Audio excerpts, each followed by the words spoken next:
Just when you thought you could turn your back and walk away, the dark cloud of human indignity follows you. You have no choice but to turn and look it in the eye. It's the sex offender hit list.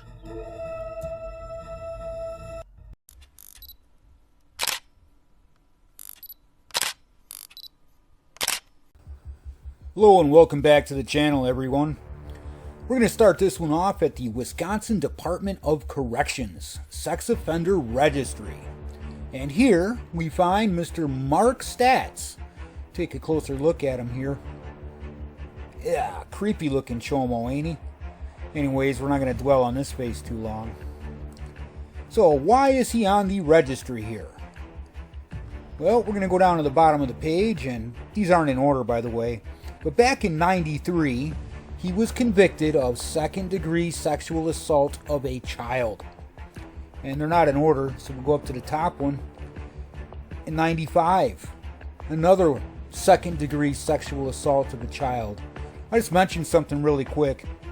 So, it's only a 2-year difference between these two charges, right? So, what kind of a sentence is that? We're going to find out during the hearing here. But in the middle of particular attention is he was deemed a sexually violent person. And it says commitment here. So he was committed in 2003. How long was he committed for? Well, let's just say he got out in February of this year. So 21 years in a mental hospital. And so now he wants to live within the city of Green Bay. And in order to do that, you have to go to the Sex Offender Residency Board. And you've got to answer their questions. And they're going to be able to tell you if you're going to be able to live in their city limits or not. So we're going to go over the sexually violent person commitment here at the end of the hearing. But until then, let's just check out this hearing. See you on the flip side. All right, the first appeal that we are going to hear today is Mark Stotts. Please come forward.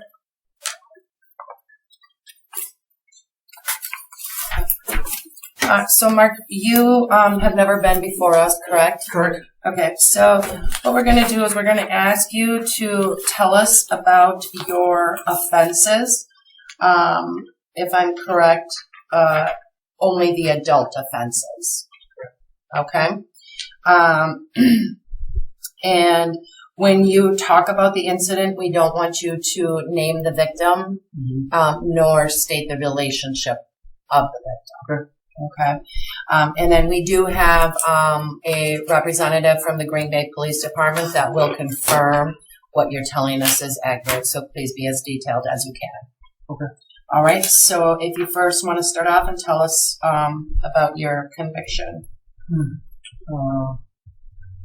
When I was 18, befriended a girl, a young girl. I believe she was 15 or 16. And within a day, I assaulted her. At the time, I believed it was okay because she was willing, but since then, I've learned that that's not okay, and that I've learned to be not okay with that, and not to think that it's okay. And when you say you assaulted her, what did you exactly do? I had intercourse with her. Just one time? Yes, just one time. And then how did the police get involved? I believe social services was called, and then from there, the details are sketchy. It was 30 years ago. It was what? It was 30 years ago. Oh, okay. So the details are sketchy. Okay. I do know the authorities were called, and then action was taken, investigations. I went to court and was sentenced to 10 months in jail, and I think 5 years probation. Okay. And you pled guilty on that, correct? I believe so. Okay. either guilty or no contest. All right. Lieutenant Allen, is that accurate? According to the criminal complaint, there was 2 sexual intercourse incidents within the same day, separated by time. Okay. Do you remember that? Vaguely. Like I said, my apologies. It was 30 days ago. Mm-hmm. I make no excuses for that behavior. I don't justify it. Okay. All right. And I believe you have another one. Yes, I was 20 years old. Yeah, I was 20. The young girl was 14.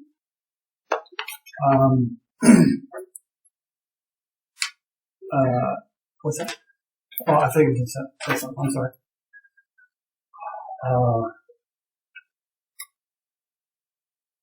Sorry, very nervous.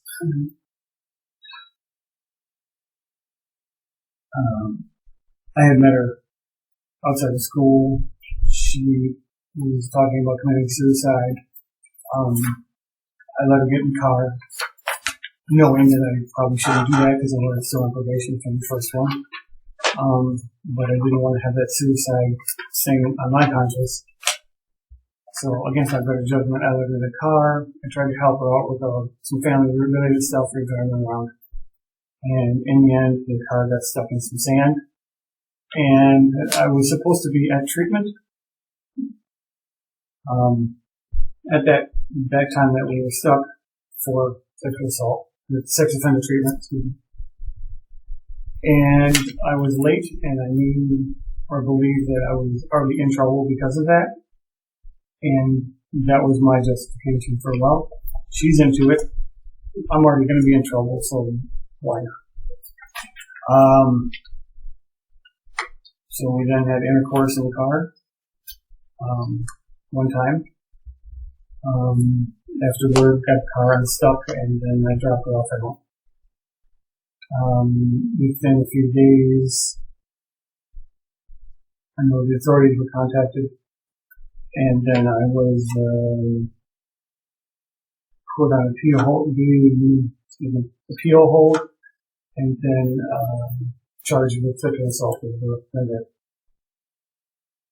I believe I was given a 7-year sentence for that, and also a 7-year sentence for revocation from the first. Lieutenant Allen, do you have the Sauk County case? Is that accurate? Yes, it is. I reviewed the criminal complaint, and that is accurate. Okay, thank you. Does the board have any questions regarding those offenses? None. Okay. So you have the option, at one point we're going to want to talk about any treatment that you may have received or are currently receiving. You have the option to do that in closed session, or we would remain in public session. Do you have a preference? I can do it in open. Okay. So you did provide us a letter today. Yes. From REACH, saying that you have been in treatment since June of 2021. Why so late? Why did it take you so long to get into treatment? After my prison sentence in 2002, I was committed under 980. Okay. And spent 19 years under that. At Sandridge, right? At Sandridge, correct. Once released from there, unsupervised release, which I spent approximately 2.5 years, I was involved in treatment weekly, and are continuing to with the same counselor to go, and I see her once a month. This kind of maintenance, if you will, kind of it's transition. Sorry about that. That's okay. Transition as part of transitioning, and some of the struggles that I've been having to go through with transitioning and not having a permanent place to live yet, and just going from prison life, which is all I've really ever known, is institution life since I was 15, up until age almost 50 now. Transition's been relatively okay, but there's still some emotional pitfalls that I've fallen into that I've had to dig myself out of. If you want, I can go into a few details. Yeah, could you one please? of them, there was a brief period, even as a few months ago, where things weren't going well. I was trying to get an apartment, and that kind of fell through as far as the property, the management level. And I had some suicide-related thoughts. And, I wonder if I just wasn't here anymore, would it be easier? And obviously, I know it wasn't rational, and it was just my mind reacting to the situation and the stress of not being in a stable home. I was able to talk with my counselor and the family about it, and just say, this is where I'm struggling. I'm having a tough time with this stuff.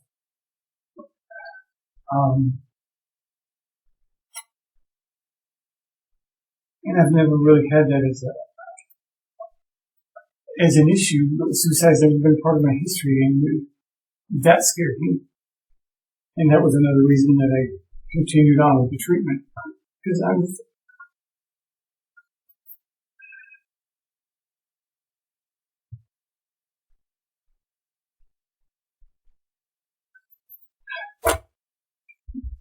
it's just scared me. And I couldn't do it myself and my family. They've been with me from the beginning. Nothing but supportive. No judgment. Some of them are here today. And that's why I continue to. Just so I do better. Just so I don't repeat any of the stupid mistakes that I made, stupid decisions when I was a child. Or even a young adult acted like a child. Because that's how I knew. And now I know better. I know how to act better. I've had 19 years of weekly, bi-weekly, twice a week therapy, if not more. Like 4 to 6 hours every week. I know myself pretty much inside that. But I've learned a few things since I've been out here because it's a new environment. Excuse my French, it's scary as shit. But I'm doing it. I'm here for you guys. That means I've made some progress. And as scary as it is being here right now, that's what I have to do for whatever the next step is in my life. And here I am. Are you a lifetime registrant? Correct. So do you have a bracelet? Yes, ma'am. Okay. For the rest of your life. For the rest of my life. All right. And I'm going to gather that while you were at Sand Ridge, you were in multiple SOT treatment throughout that time frame. Weekly, every week. It was continuous. It was nonstop. Anytime we took breaks, it was like for holidays. You know, they were retooling the treatment progress, but it was every week, 2-3 times a week, 4 to 6 hours, depending on which variation of the treatment I was on. Can you tell us, give us one of your best takeaways that you've gotten from treatment? Strangely enough, being able to identify my own feelings. It's one thing I couldn't do in the beginning. Is I still have the cheat sheet somewhere. Just a list of feeling names that I can go, that's what I'm feeling right there. I can't describe it, but I can see it and go, I can make the connection.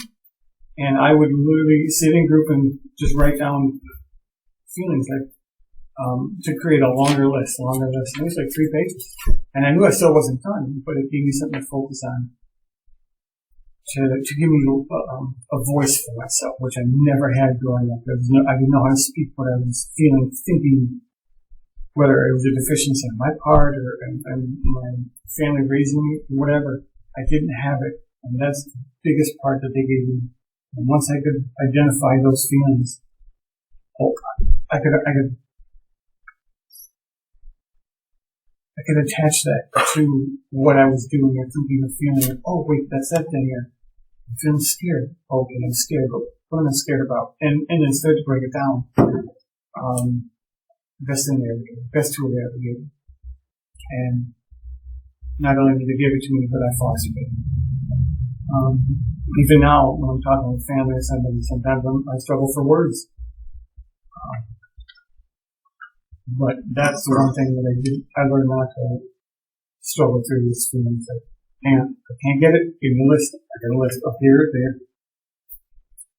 Okay. And then did you, discuss why you committed your offenses? Like, was there a reason behind? Was there a trigger? Was there, I know in the second instance, you thought, well, I'm going to be in trouble. I might as well just do it.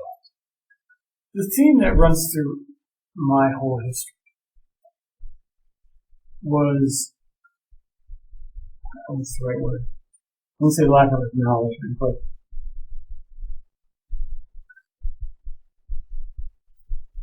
someone saw me and I felt something in that moment. Like, it didn't matter that she was younger than me or that I was committing a crime or that I might be hurting them. Part of me said, oh, okay. But I dismissed it because they paid attention. They validated me. And that's all I was ever looking for, was that validation. They gave it to me. And everything else went out the window because of that. I don't need that validation at that level anymore. And why not? I'm 50 years old. But everyone kind of needs a little bit of... I agree. Absolutely. Yep. Absolutely. I get the validation from going to work, from my family, from going for a bike ride. I've been big into bikes since I was a young kid.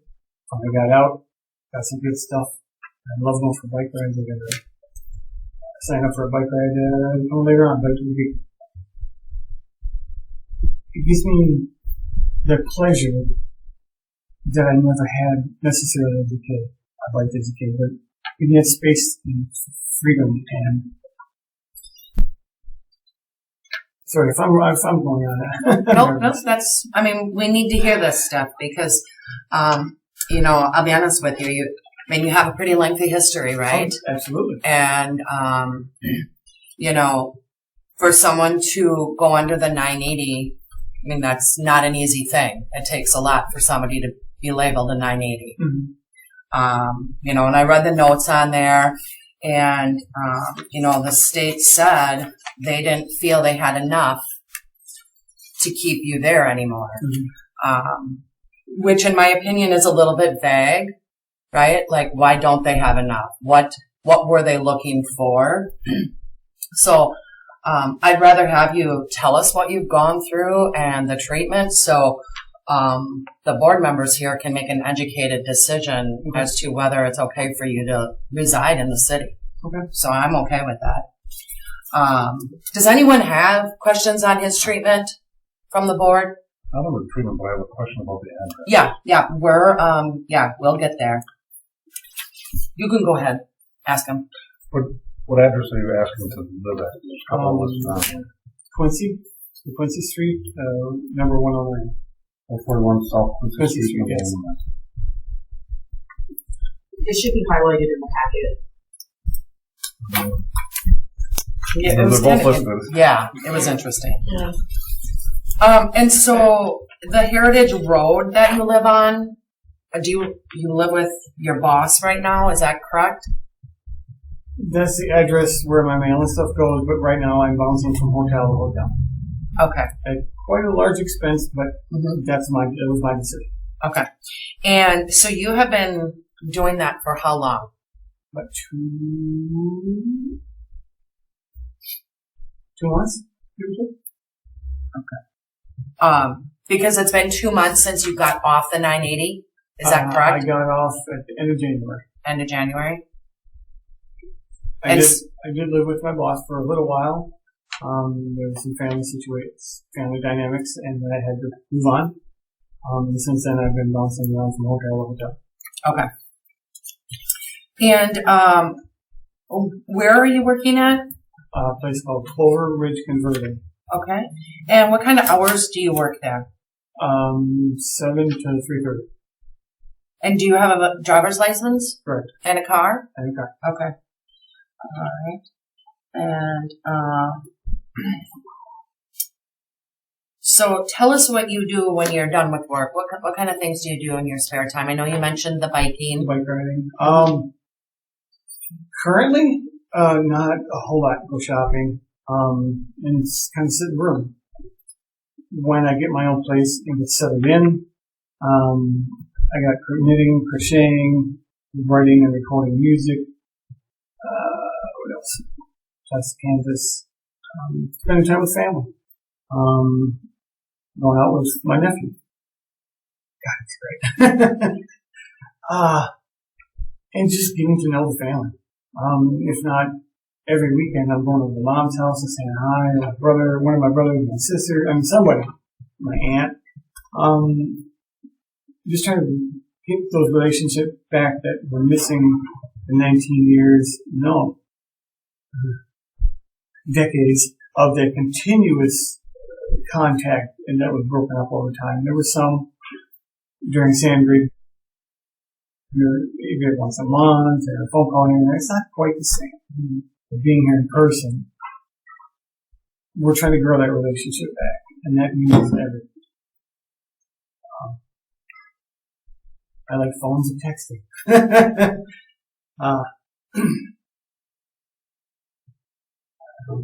I can spend time with my coworker, who I'm currently rooming with, for somewhat convenience sake, because hotels are expensive. We spend time together. Hey, want to go out to eat? Sure. Who's treating? Okay, I'm treating. Oh, you got it? Okay, cool. Because to me, spending time with people means something to me. I value their time, the friendship, the relationship. That's the validation that I get. It's just spending time and just being in the presence of good people. Does anyone have any other questions? Okay. I believe you may have some people that want to speak on your behalf. Is that correct? Yes. All right. All right. First, we have Amy Kocha.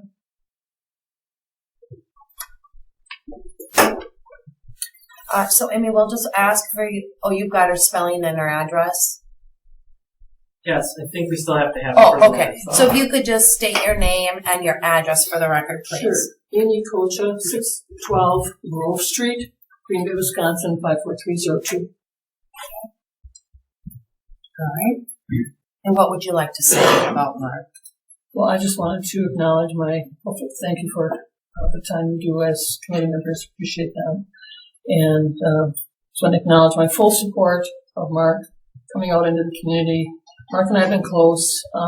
I can also acknowledge that when he first offended as an adult, I was the person that reported him. And so I think as a family, we are very close and we're loving and we're demonstrative. And we often say, I love you, and we hug. But we also don't support any negative behavior.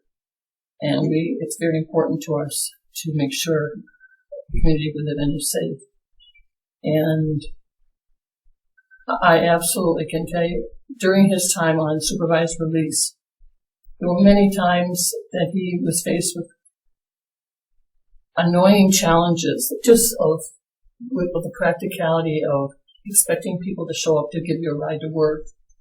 They don't show up, they don't call, things like that, things that the average person would be able to just get on the phone or react to.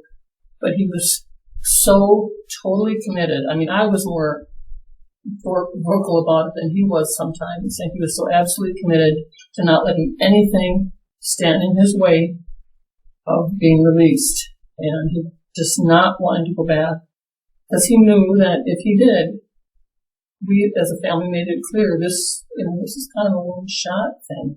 We've been behind you for all these years. We really need you to step up to the plate, and he has absolutely done that. I can say that unequivocally. I'm very proud of him. I love him a lot. And of course, you can hear the family bias, of course. But I do believe being able to step back and take that objective side too.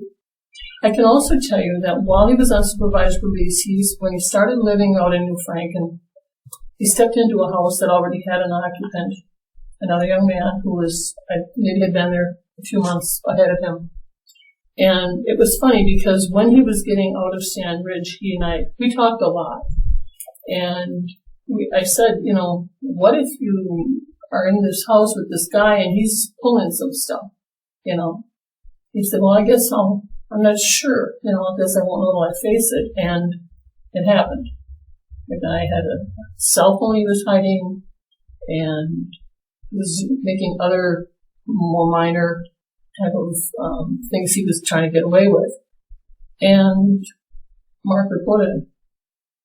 And he definitely didn't want anything to come in the way of him being released. And it was clear it was going to be very easy to be dragged down with that and be potentially accused of something. And he just didn't want any part of that. So I was very proud of him for that. And one advantage that then created was then that for the almost 2 years he was living alone in that house. And it really gave him, and that was, I think, kind of scary at first and kind of lonely at first, but it really gave him the opportunity to be on his own, to create his own living space, to have his, his things where he wanted them, etc. The things we all take for granted in terms of having our own place. And he really grew to like it. And so now there's not that fear of I'm stepping into an apartment for the first time in 30 years, and he's gotten used to it, and I think that's been a big advantage, and an advantage for us as a community. It's just to be able to see, to know that he's really ready. So, thank you for your time. Okay, thank you. Does any of the board have questions for her? Okay, thank you. There's another speaker? We've got 3 that registered. Okay. There's a Jaco. Okay. Jeff Jaco, 2451 Heritage Road, Prepare, Wisconsin, 51115. Okay. All right. And what would you like to say? Well, I can tell you that I work with a lot of the individuals that come from Sand Ridge on Mark's program. My company brings them in, we give them the opportunity to start that next chapter in their life. They're watched, they're monitored, they're given every opportunity for advancement as well as anybody else that would come in. As a matter of fact, they've been the best employees, so I continue to work with the program. They're there every day, they work hard, they're just happy someone is giving them a chance. I didn't know Mark from anywhere before. He started out and just every month would drive me bananas asking, what else can I do? What else can I do? Will you teach me how to do this machine? Will you teach me how to fix this? Will you teach me how to do that? And I will admit it was a strain. We finally had to put a $50 bounty on every time Mark would walk in my office and go, I have an idea. But that's Mark. And that's what I've learned is, I didn't know him as a kid. He made mistakes. He wanted recognition and so on and so forth. As there's many lost kids. Unfortunately, some don't get caught that should, and some get caught. But Mark is very analytical. He's very precise. He thinks it. He wants to understand it. He wants to learn it. He spoke about his notes earlier. For the first year, every lunch, I would see him writing down his emotions that he had that morning or any thoughts that he may have had. Within a year, I knew Mark was destined to stay with the company and be a feature part of it. He just has that mental ability to do it. As a child, he, like we all do, he ran wild. Well, he found out he likes to play guitar. He's musically inclined. He has that ability that, hey, my whole family was musicians. Guess who bombed out? I didn't get it. That wasn't my gene, but Mark has it. And so he enjoys that. That gives him something to do. We talked about his bike riding. Again, when he did stay at that house, it's hard for me sometimes with these guys because they are so institutionalized. They're waiting for you to tell them what to do, how to do it, when to do it, where to do it. And so when Mark came to me, he would say, well, you want me to tell you when I'm leaving? Why? You're 50 years old. Go. Well, do you want me to wake you up when I get home? Not unless you want me to get pissed off. No. You have the code. Go in and go out. Do what you need to do. Within a year of being with the company, he became a production supervisor. How did it happen? Well, we have another gentleman that's sitting over at, where's Dave? Sanger B. Because, well, at 55, he can't figure out that he can't drink and drive. I wasn't even in the country. Didn't even know until I called him. Mark answered the phone at the company and said, yeah, Dave's not here. And I'm like, what? Went online because I assumed I knew what it was. Yep, sure enough, there he was at Curry Lane. I said, okay, Mark, here's what I need you to do. Here's what I want you to do. If there's any problems, you call me immediately. 5-hour time zone difference. My day was starting at 2 a.m. and ending at 8 p.m. Trying to control all of the companies and in their time zones. Mark took it on, did amazing. And it came back to no issues. That's the first time in about 16 years that I have supposedly been somewhere to relax and was able to. Because it's always been constant. Mark has what it takes to be the real asset in any community and to himself. He's talented, he's intelligent, he's committed, he's made mistakes, he's owned up to them, and personally I'm proud to know the guy. I mean, I would, I'm not into rental properties and I have no interest in it. I have enough headaches with commercial properties and converting companies and whatnot. But I would not think twice. Because I know the property would be taken care of. I know Mark would be respectful. I know Mark would report any activities going on in the area. Because that's who Mark is today. That's who Mark has become. We've had lots of talks. You asked about his counseling.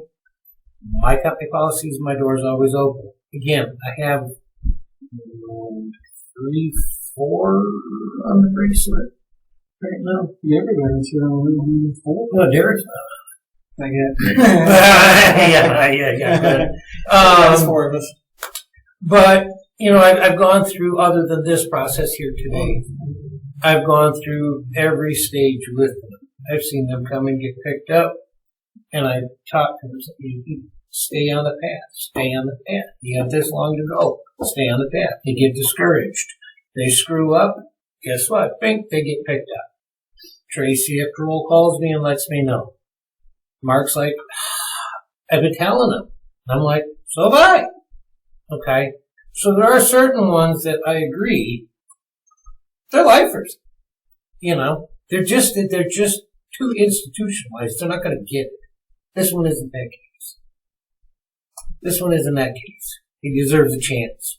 He deserves to get the last 10, 20 years, whatever he gets out of it, to be Mark. He did his time. He paid his dues. He's going to wear a bracelet the rest of his life. As a business owner, okay, I got 5 kids, 2 granddaughters, 4 daughters. I'm very sensitive to the issue that Mark is charged with, as well as the other employees. But I also understand that if they go through the process and they show the remorse and they show that they've changed, there should be the opportunity at the end. Is I guess where I'm going with it. You know, We're over on time, Mr. Jaco, if you want to wrap up Done. your thought. Okay. wrapped Okay. up, unless you have something for me? Yep. Thank you. Nope, thank you. Okay, next. And Chris Person. Two more. Yep.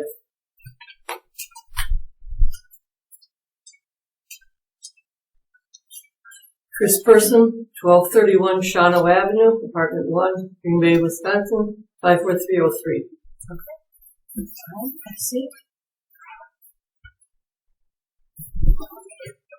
I'm Mark's mother. I didn't think I'd get emotional, but I'm his mother. And in all the time that he was locked up, 30 years, he missed his siblings' weddings, the funerals of his grandparents, to whom he was very close, his nephews being born and them being raised. And he didn't just miss it physically, he missed it in his heart, because we are a close family. And I am proud of all my children, including Mark. They are all good people in their hearts. They would do anything for anybody if they needed it. Give you the shirt off their back. And Mark would do that too. He's a good man. He made mistakes, we all do. But he has turned out to be a good man. And I am proud of him for all that he's accomplished. He did more in prison than people on the outside. He taught himself to play the guitar. He taught himself so much of this knit and crochet. I mean, it sounds trivial, but he kept busy and he kept learning. And I just know that he's ready. And because of his incarceration and all the things he missed, he would never, ever again do anything to jeopardize the freedom that he is now experiencing. I just know that. That's all I have to say. Okay, Thank you. thank you. Those are all people that we had pre-signed up. I don't know if there's anyone on Zoom. Is there anyone on Zoom or anyone else in the audience that needs to speak on Mr. Stott's behalf?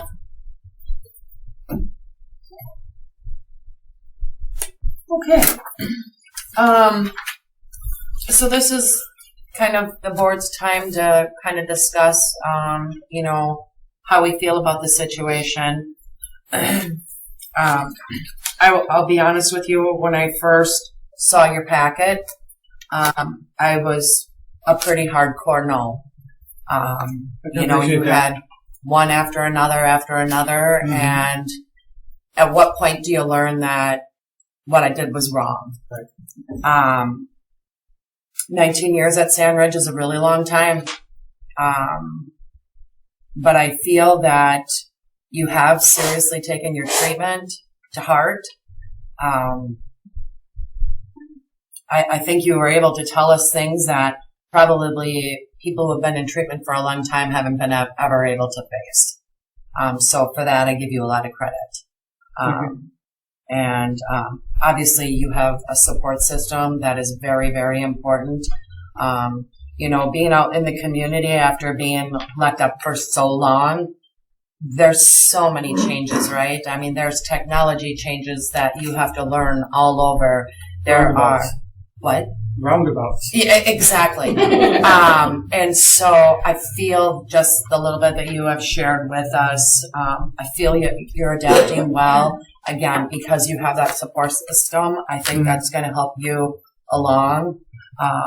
And for how much your family does care about you, I don't think you're going to want to disappoint them again. So my opinion is I would have no issues with you residing at the Quincy Street address. But we do have other board members that need to kind of voice their opinions. Yeah, I'm with you, Heidi. When I first read his report, I thought, wow, this is a pretty difficult case. But listening to you and your support changed all that. You see a lot of people that come in here, and we don't see a lot of people that's just been info behind them. Thank you. You're a lucky man. I'm also encouraged to vote for him. Same unanimous. Probably, I've been doing this for a few years now only, but yeah, this is probably the most positive case I've heard of so far. Thank you. That means what? Alex or Dominique, do you have Yeah. Mark, what are the conditions of your bracelet? So I'm trying to get at is like if you go to a park, does it alert somebody? What are the restrictions on there? No, there's no alerts, no restrictions. It's just there to monitor me day to day. Okay, thank you. Dominique? I feel like any, excuse me, concerns I might have had have, kind of been relieved by everything you said. I personally don't have an objection to him moving, so I'm in agreement with you guys. So any concerns that I've had, I don't have anymore after listening to him and hearing the people that have spoken to him. Okay. Is there anyone that would like to make a motion? Move to approve address specific. I'll second it. Okay. All in favor? Aye. Aye. Aye. Opposed? Okay. Did you get that? Okay. All right. You are approved to reside at the 441 South Quincy, apartment number 109. If you decide to move from there, you do have to come back before us. That was going to be one of my questions. Yep. Okay. Yep. And then do you want us to mail that letter to the Quincy Street, or do you want us to mail that to the Heritage Road? Heritage Road, please. Okay. All right. I'm not sure exactly when I'll be moving in. That hasn't been worked out yet. Okay. But it will now. All right. Good luck. Thank you for your time. I really appreciate it. Sure. All right, here we are back at the Wisconsin Department of Corrections Sex Offender Registry page, right where we started from. It's really quick here. I want to show you something. I skipped down to the bottom immediately for a reason. Because right here would have gave it away. That's his new residence. Let's take a quick peek at it. I like the option here, show the map. Where's he going to live? Nah, it doesn't look too suspicious, but I'm going to hit the satellite version of it. Let's zoom in a little bit. You can't really tell from there what's going on in the neighborhood, right? We're going to zoom in, we're going to zoom in. And what do we see here? St. John's Park. 2 streets away. And look over here, it's a baseball field. We'll zoom in a little bit more. Yep, look at that. Oh, it's Navarino Park. It's an actual park, not a baseball field. I was wrong. And that's just about a block. So he's living in these apartments here. And he can just walk right over to the park and over to the other park. Okay, enough about that. Let's go back to, let's see here. These details right here. This. He was deemed a sexually violent person and he was committed to a mental hospital. How long? Well, this was in 2003. And as you heard during the hearing, he just got out in February of this year. So he's been in there 21 years. I mean, that's freaking insane. Well, why was he there? I've got it right here. Well, check this out. I was able to find an appeal. They do about one a year on the sexually violent criminals and predators and whatnot. And we're going to go down to the background where says Stats was initially found to be a sexually violent person and committed to a secure mental health facility on November of 03. The determination was supported by a couple doctors and whatnot. So he was diagnosed with personality disorder, not otherwise specified as an NOS, and paraphilia. Now, what is paraphilia, you may ask? Well, paraphilia has a definition of being a sexually deviant person or a violent sexual person, or sadistic sexual person. So also down here, hebophilia. So he likes young teens as well. Anyways, he was went through all these different appeals. Just there's plenty of them. Pretty much 1 year until this year, where they finally said, you know what, we're going to let you out finally. Unreal. So we've got this guy living here next to a couple parks, and he's free to roam. I mean, he's only been out 3 months. That's not enough time to be able to tell if a person's able to, first of all, even be around society, let alone our children. I really don't agree with the board on this one. Hey, if you don't, leave me a comment down below. Let me know. You guys have a wonderful evening. Take care, and we'll see you on the next one. Now get in there!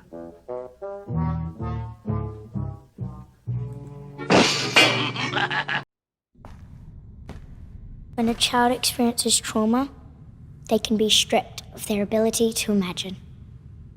But imagination is colours.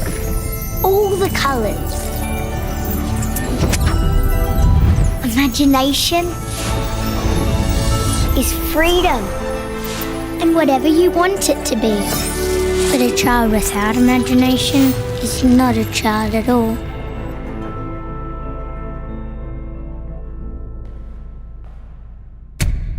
Will you help defend our right to imagine?